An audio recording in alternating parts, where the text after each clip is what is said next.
The smell of garlic and tomato sauce had soaked into her uniform so deeply that no amount of washing could get it out anymore. Maya didn't mind, though. After 6 years of working at Giovanni's Italian restaurant, she'd gotten used to smelling like a marinara factory. It was Thursday night, and the dinner rush had finally died down. Her feet were screaming inside her black non-slip shoes. She'd been on them for nearly 12 hours straight, covering for another server who called in sick. Again.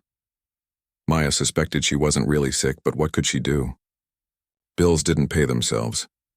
She grabbed a damp cloth from behind the bar and started wiping down table 7 for what felt like the 100th time that day. A family with 3 kids had just left, and they'd managed to get spaghetti sauce on places she didn't even know sauce could reach. There was even some on the underside of the table. How does that even happen? Almost done, Maya? Tony called from the kitchen. He was the manager, but more importantly, he was a good guy. He actually remembered his servers were human beings, which was apparently rare in this business. Just a few more tables, she called back, scrubbing at a particularly stubborn spot of dried cheese. The restaurant was quiet now, that weird kind of quiet that happens in the hour before closing, when most people have gone home but a few stragglers remain, not quite ready to end their evening. Maya liked this time of night. The pressure was off. No more running around juggling 6 tables at once, trying to remember who ordered the gluten-free pasta and who was deathly allergic to shellfish. Over in the corner booth, an older couple sat holding hands across the table. They'd been there for hours, barely touching their dessert, just talking and laughing softly.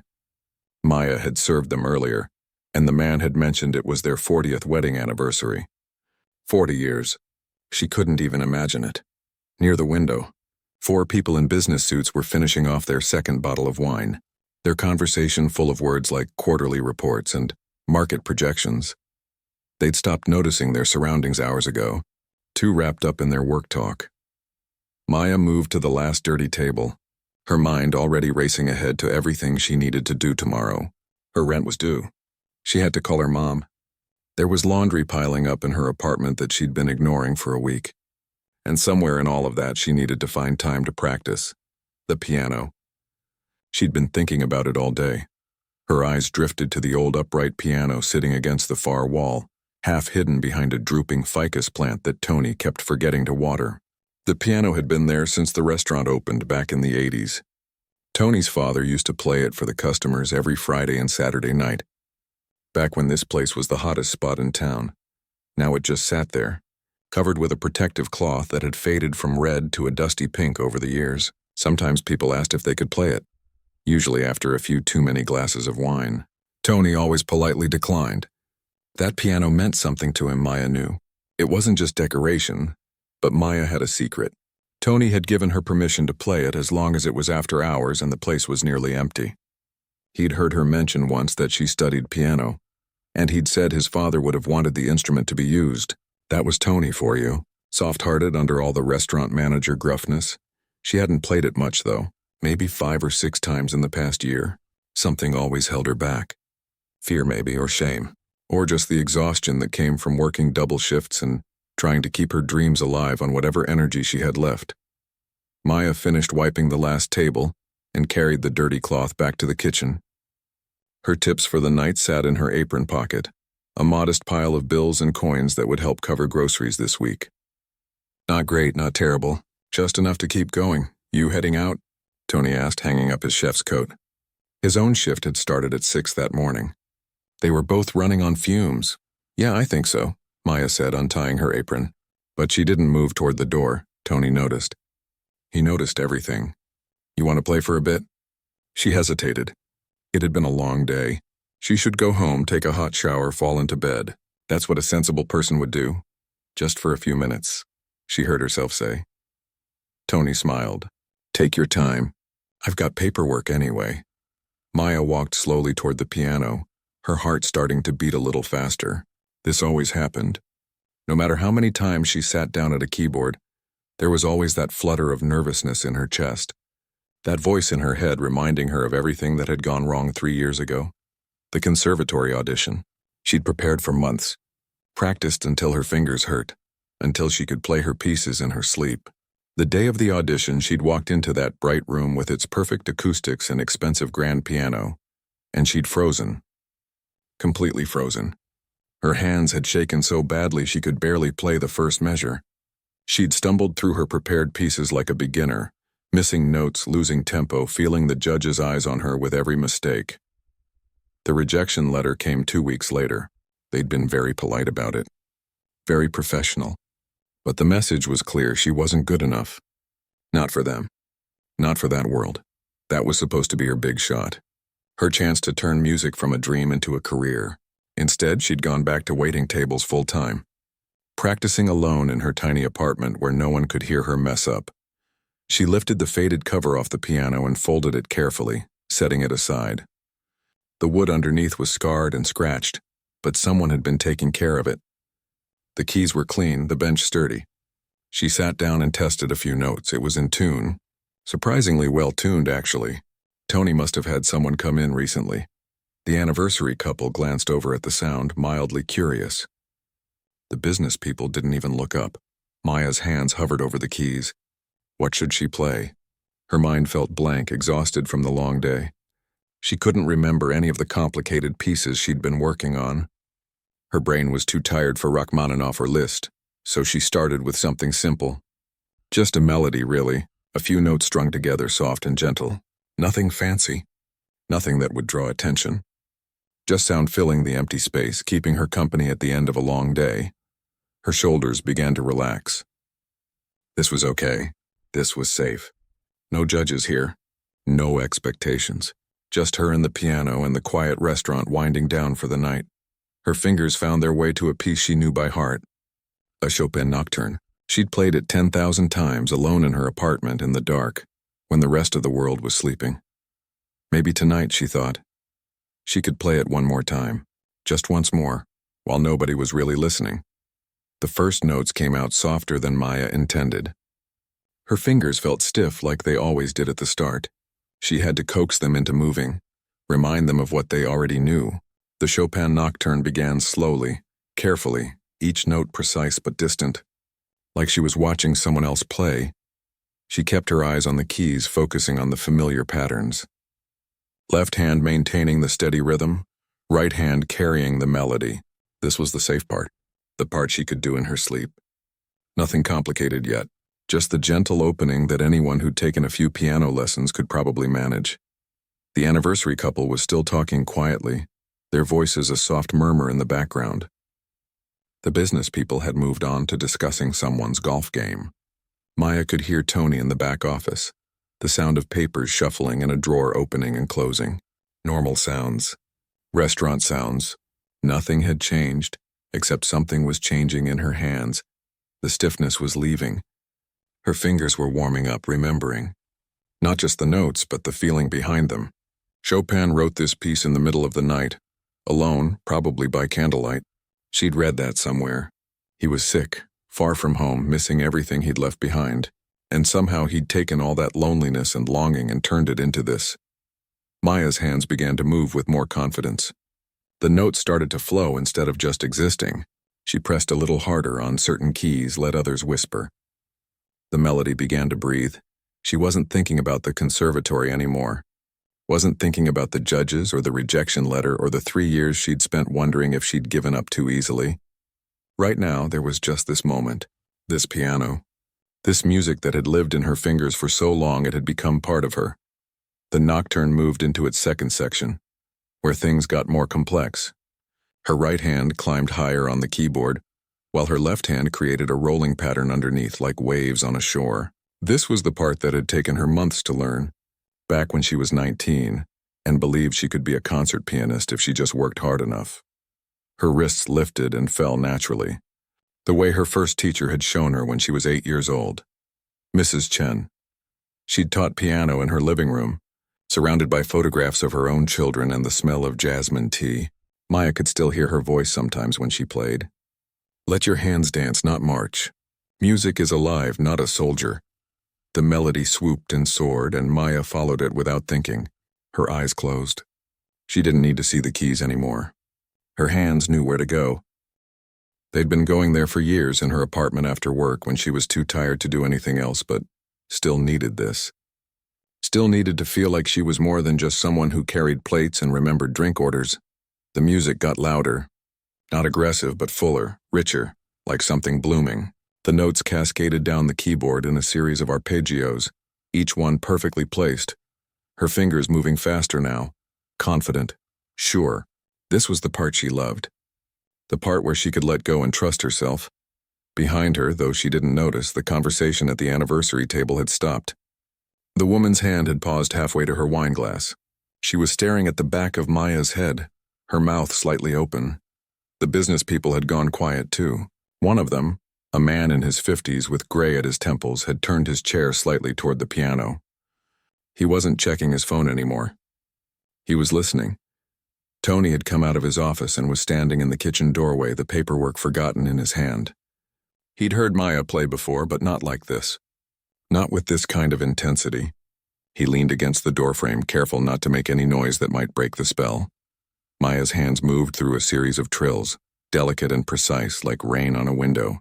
Then back to the main melody, but different this time, more mature, more knowing. That's what Chopin did. He took you on a journey and brought you back to where you started, but you weren't the same person anymore. She'd played this piece hundreds of times, maybe thousands, in recitals when she was younger, where proud parents recorded everything on their phones and teachers clapped encouragingly. In competitions where she'd won third place, then second place, then first. In her college practice rooms where she'd spent hours trying to perfect every single note, because perfection was supposed to be the goal. But it was the times alone that mattered most. The times when she played just because she needed to, after bad days, after good days, after days that were so ordinary they made her wonder if this was all her life would ever be. The piano didn't judge her for being a waitress instead of a performer. It just let her speak in the only language that had ever made complete sense. The music built toward its emotional peak. This was the section that always made her feel something tight in her chest, something between sadness and hope. Her hands stretched across the keyboard, pulling out chords that rang through the restaurant like church bells. She put her whole body into it now, leaning into the keys, feeling the vibrations travel through the bench and into her exhausted legs. Everything she'd been holding in all day came out through her fingers. The fake smile she'd worn for rude customers, the worry about rent, the loneliness of coming home to an empty apartment every night, the fear that she was wasting her life, the stubborn hope that maybe she wasn't. Outside, though Maya couldn't see it, a couple walking past the restaurant stopped in their tracks. The woman grabbed her partner's arm. "Do you hear that?" She whispered. More people slowed down. In the city, people learned to tune out noise. Sirens, traffic, construction, loud conversations. You had to, or you'd go crazy. But this was different. This cut through all of that. A few people moved closer to the windows, trying to see where the music was coming from. Inside, the anniversary couple was no longer holding hands. They were both turned in their seats watching Maya. The woman had tears in her eyes, though she couldn't have explained why if someone asked. Maybe it reminded her of something. Or maybe it was just that rare thing, witnessing someone pour their whole heart into something, holding nothing back. The business people had abandoned their conversation entirely. One woman had her chin resting on her hand, transported somewhere else. The man with gray hair had closed his eyes, just listening. When was the last time any of them had stopped to really listen to anything? Tony was still in the doorway and he was smiling. Really smiling? His father used to say that music was the thing that reminded people they had souls. Tony had always thought that was overly dramatic, typical of his sentimental old man. But watching this tired waitress transform into someone else entirely, he thought maybe his father had been right. Maya's hands moved through the final section of the piece, the melody returning home but gentler now. Resolved. Peaceful. The left hand maintained its steady pattern while the right hand sang the last few phrases. Each note deliberately placed, perfectly weighted. She was completely lost in it now. The restaurant had disappeared. The city had disappeared. There was only this music and the connection between her mind and her hands.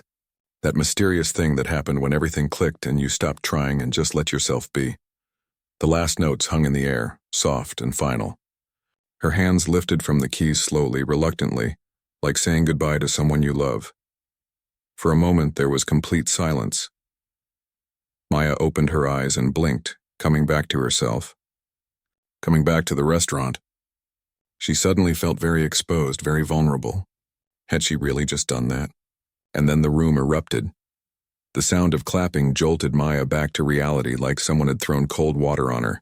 She spun around on the piano bench, her heart suddenly racing for a completely different reason. The anniversary couple was on their feet, applauding. The business people were clapping too, and one of them was actually standing. Tony was grinning like a proud father, still holding his forgotten paperwork, clapping so hard the papers were shaking in his other hand. But that wasn't the shocking part. The shocking part was that the restaurant was full of people. Not full like during dinner rush, but there were at least 15 or 20 people crowded near the entrance, spilling in from outside, all of them looking at her, all of them clapping. Some had their phones out. Several were filming. Maya felt her face go hot. Her hands, which had been so confident moments ago, started to shake. I'm sorry, she stammered, though she wasn't sure what she was apologizing for. I didn't mean to. Are you kidding? The anniversary woman said, her voice thick with emotion. She was wiping her eyes with a napkin. That was beautiful. That was the most beautiful thing I've heard in years. Her husband nodded enthusiastically. We saw a concert at the Symphony last month. Cost us $200 for decent seats. This was better. That was real. Maya didn't know what to say. She'd been playing for herself in her own little world, and somehow it had turned into a performance.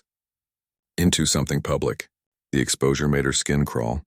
This was exactly what she'd been avoiding for 3 years. Tony walked over, still beaming. Maya, I had no idea you could play like that. I mean, I knew you were good, but that was... He shook his head, searching for words. That was something else. Where did you study? One of the businesswomen asked, moving closer. She was maybe 40, wearing an expensive suit and carrying a designer bag. Juilliard, Curtis? Maya felt smaller with each word. I went to State College. Music program there. But I didn't finish. The woman looked surprised. You didn't finish? But you play like... I just practice a lot, Maya interrupted, wanting this conversation to end. It's just a hobby now. Some hobby, the gray-haired businessman muttered. A young guy near the door, couldn't have been more than 25, was still holding his phone up. I got the whole thing on video, he said excitedly. The last 3 minutes, anyway. That was insane. Do you perform around the city? Where can people see you? I don't perform, Maya said quickly. Too quickly. I just work here. I'm a waitress. The words came out harsher than she intended, like she was defending herself against an accusation. There was an awkward pause. A few people exchanged glances. Maya wanted to disappear through the floor. An older woman pushed her way through the small crowd. She was maybe 60, wearing a long coat and carrying herself with the kind of quiet confidence that comes from years of being important. Her gray hair was cut in a sharp bob and she wore glasses on a chain around her neck. Excuse me, she said, her voice cutting through the chatter. Everyone seemed to instinctively make room for her. She walked right up to Maya, who was still sitting frozen on the piano bench. I'm Elena Vasquez, the woman said, extending her hand. I'm the artistic director at the Riverside Performing Arts Center. Maya shook her hand automatically, her brain struggling to process this information. The Riverside Center was the biggest venue in the city. Touring Broadway shows played there. Famous orchestras. She'd been there once years ago, sitting in the cheap seats way up in the balcony. I was walking to my car, Elena continued, and I heard music coming from inside this restaurant. I couldn't place it at first, but then I realized it was Chopin. The Nocturne in E-flat major, if I'm not mistaken. Maya nodded mutely. I stood outside for a moment listening. Then I had to come in and see who was playing. Elena's eyes were sharp, assessing. That was a remarkable interpretation. Very mature, very felt. Where have you been performing? I haven't, Maya said, her voice barely above a whisper. I don't perform anymore. Anymore? Elena picked up on the word immediately. So you did at one point? Maya hesitated. She didn't want to tell this story. Didn't want to relive it. But something about Elena's direct gaze made lying feel impossible. I auditioned for the conservatory 3 years ago. She finally said. I didn't get in. I messed up. Got too nervous. After that, I gave up the idea of being a professional musician. Elena was quiet for a moment, studying her. And what do you do now? I work here. I wait tables. And you play piano in empty restaurants after your shift? Maya felt defensive. Sometimes. When Tony lets me. It's just for me. It's not for anyone else. Well, Elena said, a slight smile on her lips. Tonight it was for quite a few people, and I think I speak for everyone here when I say we're grateful you shared it. There was a murmur of agreement from the crowd. The anniversary woman nodded vigorously. Elena reached into her bag and pulled out a business card. I want you to think about something. We have an emerging artist series at the Riverside Center. It's a program designed to showcase talented musicians who haven't had mainstream exposure yet. We have an opening in 6 weeks, a Sunday afternoon slot. I'd like you to consider filling it. Maya stared at the card like it might bite her. I can't, I'm not ready. You're not what? Not talented enough? Elena's voice was kind but firm. I've been in this business for 30 years. I've heard thousands of pianists. What you just played, the way you played it, that's not something you can fake. That's not something you can teach. You either have it or you don't, and you have it. But I failed before, Maya said, and hated how small her voice sounded. The audition. I couldn't handle the pressure, so you failed once. So what? Elena shrugged.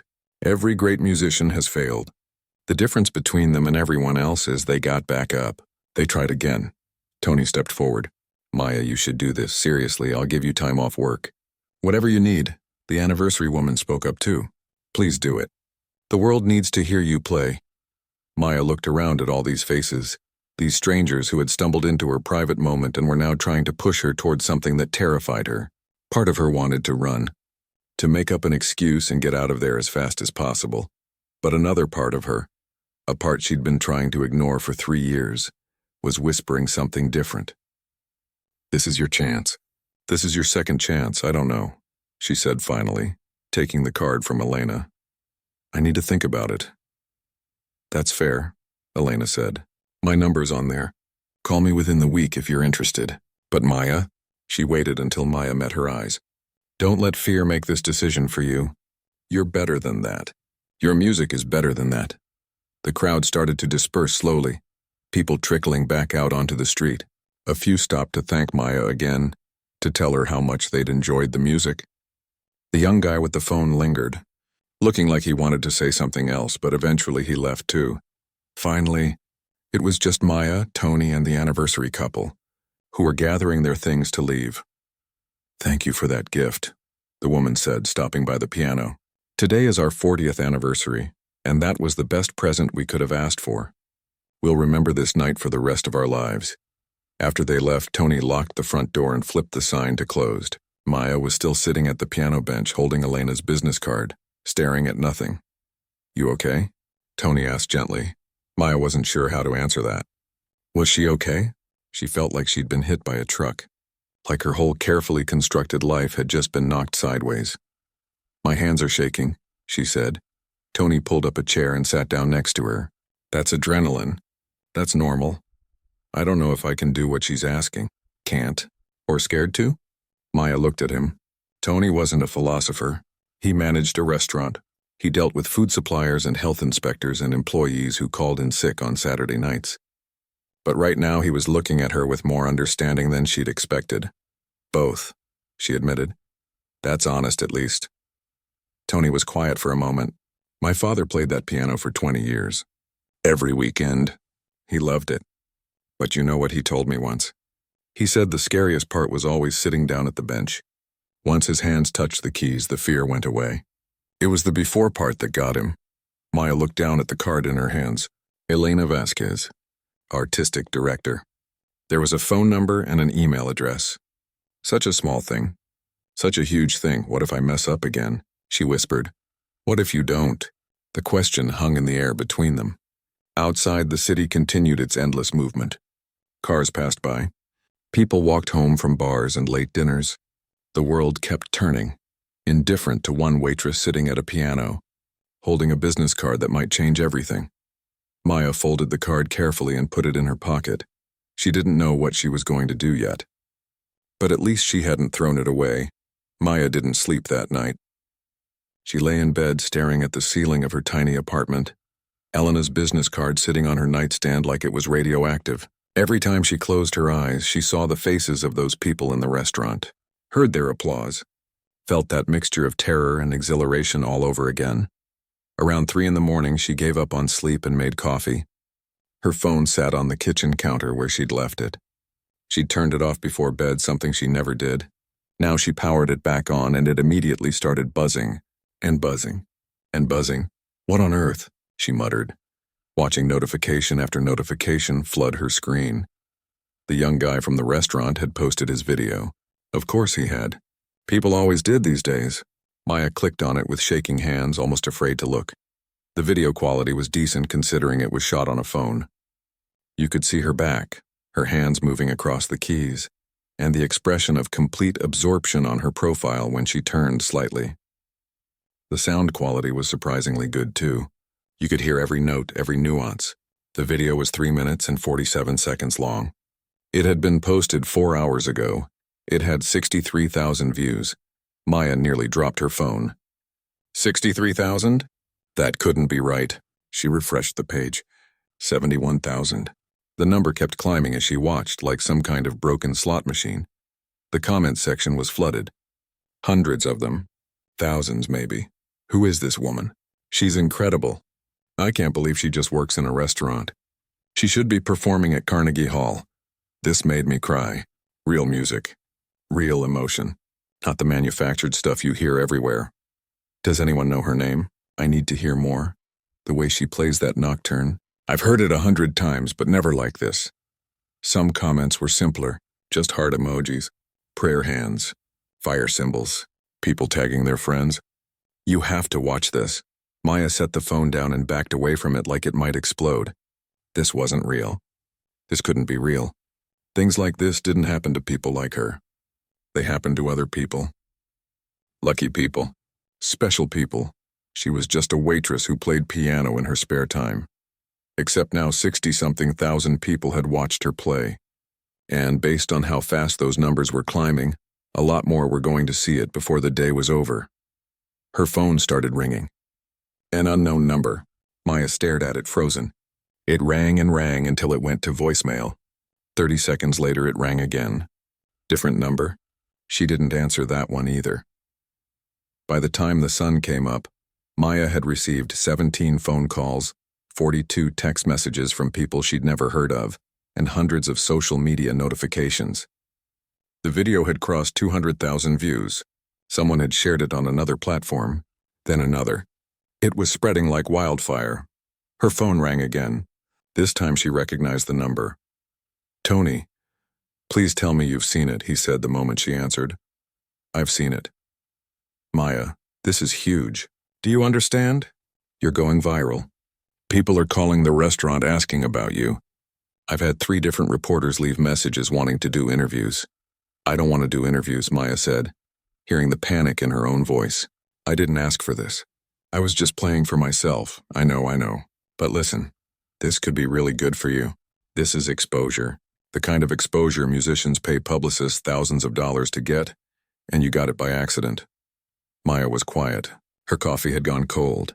Have you called Elena yet? Tony asked gently. It's 6 in the morning, Maya. I know. I need to think. What's there to think about? The universe just handed you an opportunity on a silver platter. You'd be crazy not to take it. After she hung up with Tony, Maya did something she hadn't done in months. She called her mother. Her mom answered on the second ring, sounding worried. Maya, what's wrong?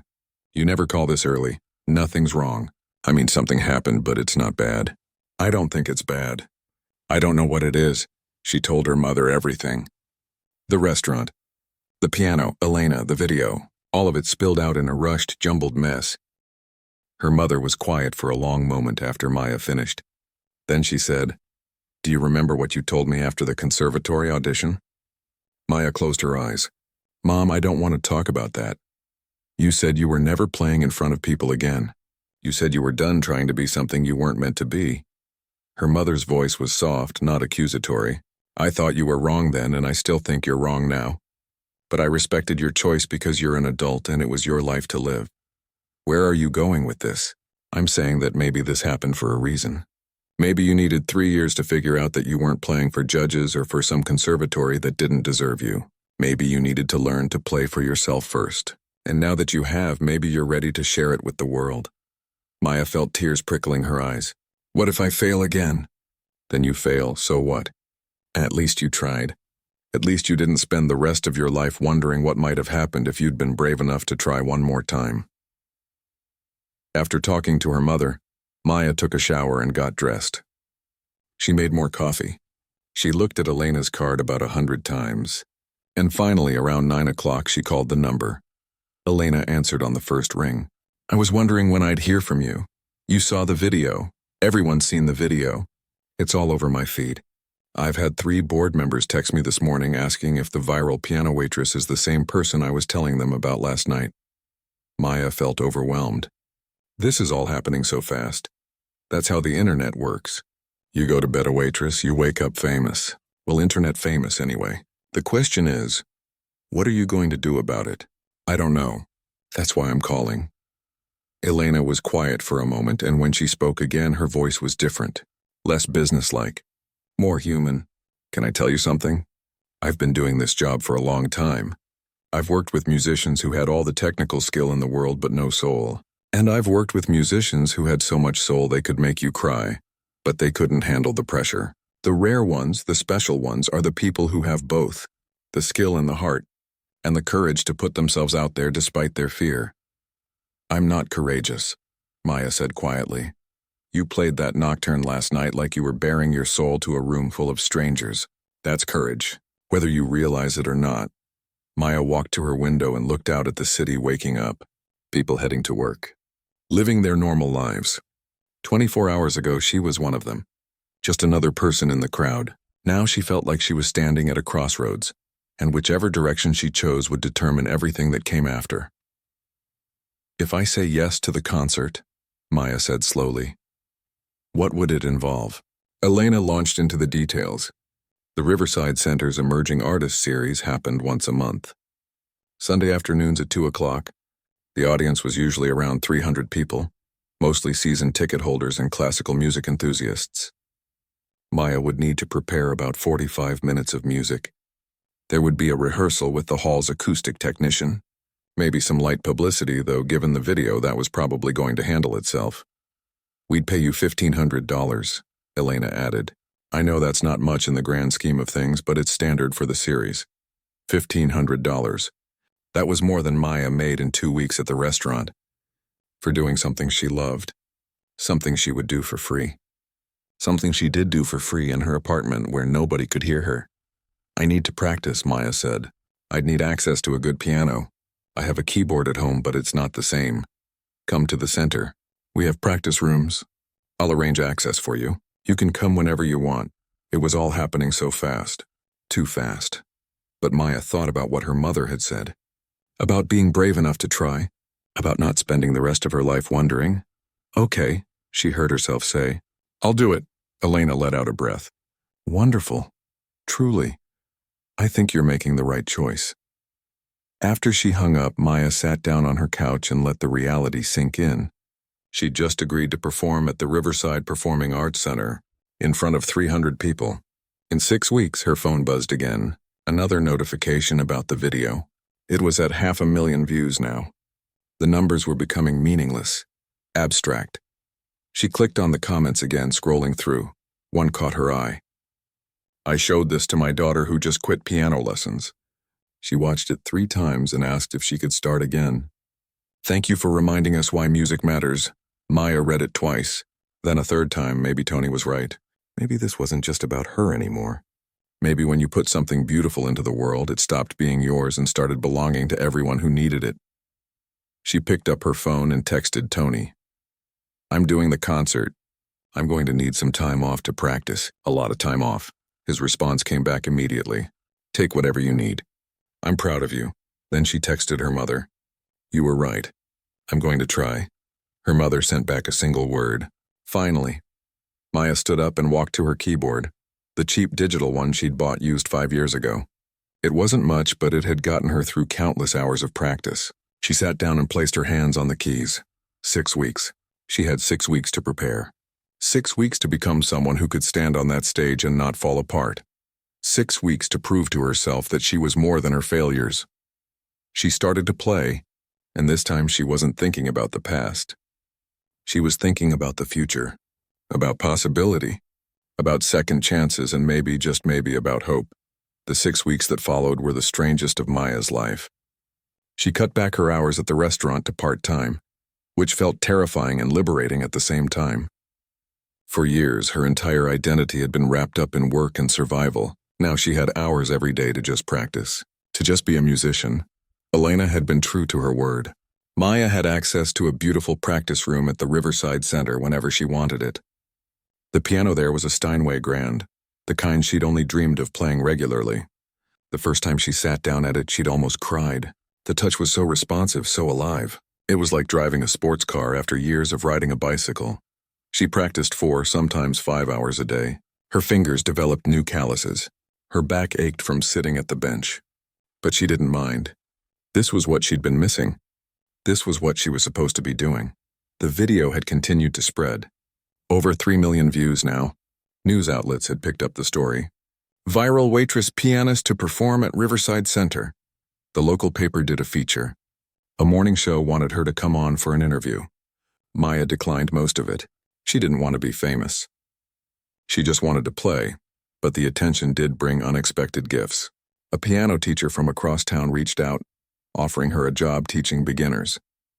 "I have more students than I can handle," she'd said.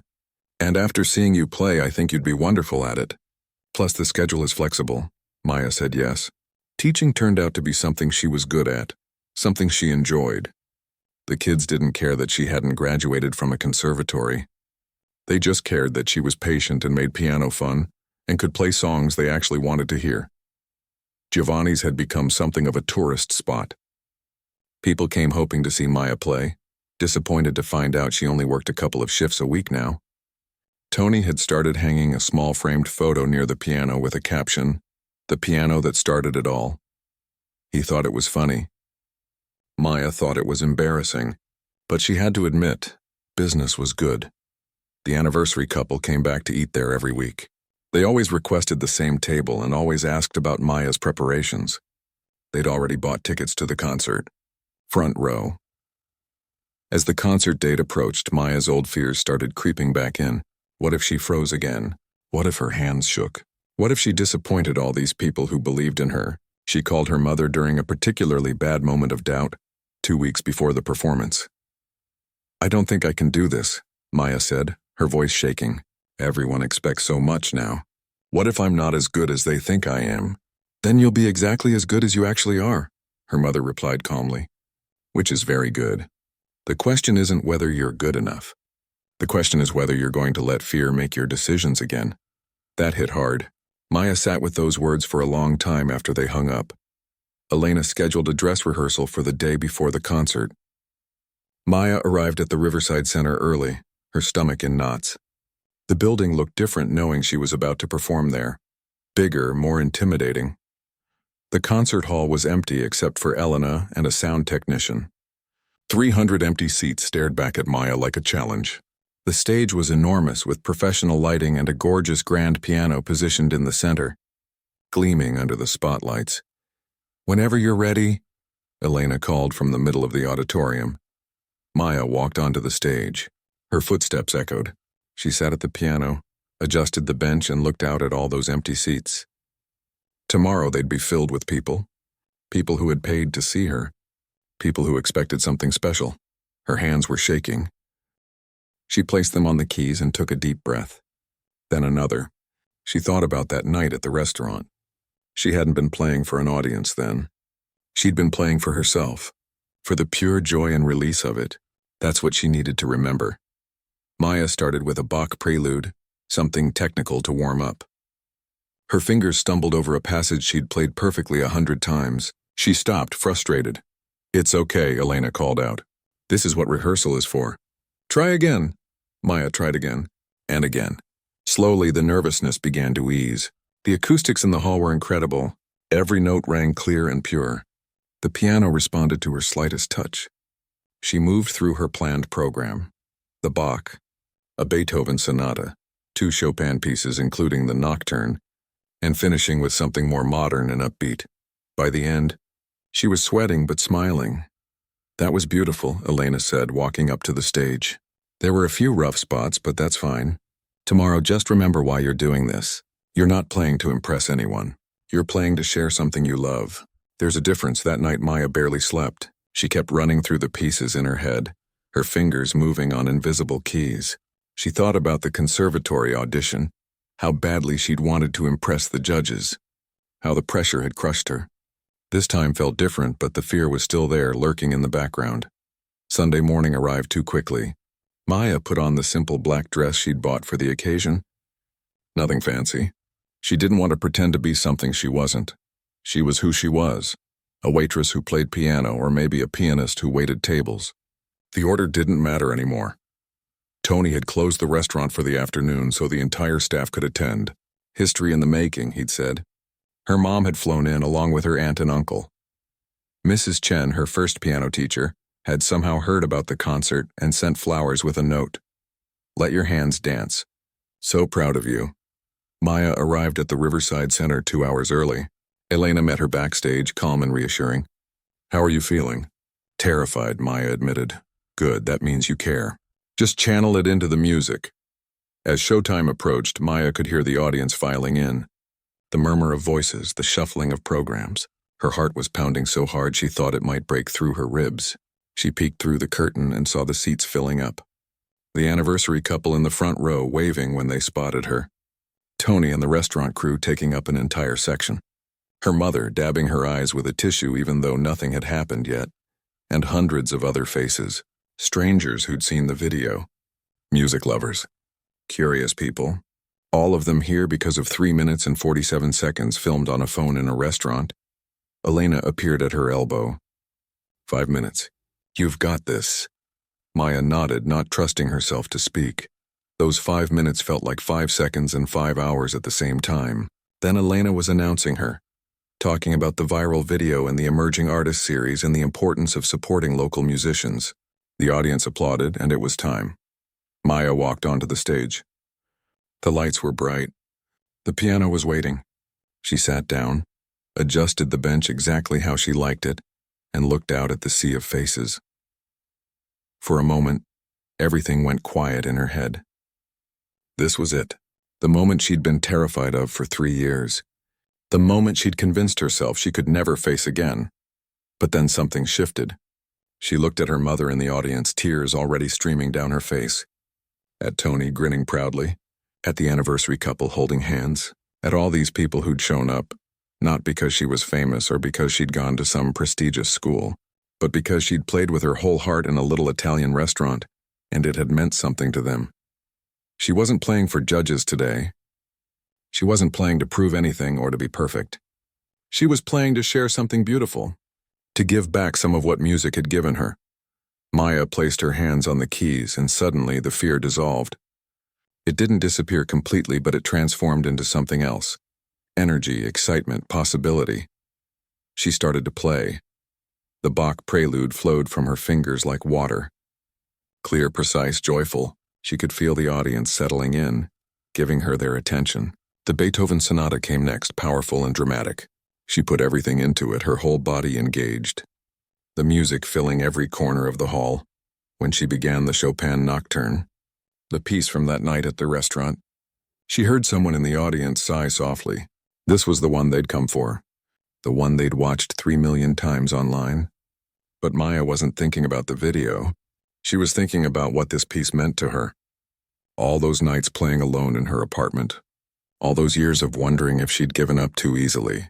All that doubt and fear and stubborn hope that had brought her to this moment. The music poured out of her, honest and raw and real. When she played the final notes, there was a beat of silence. Then the audience erupted. Not polite classical music applause, but standing ovation, tears streaming, lives changed applause. Maya stood and bowed, overwhelmed. People were on their feet.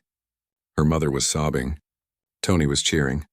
The anniversary couple was holding each other.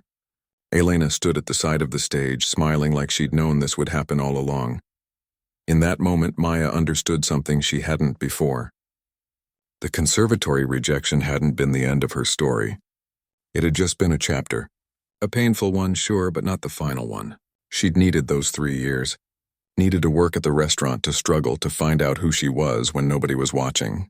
She'd needed to learn to play for herself before she could play for others. Over the next few months, everything changed and nothing changed.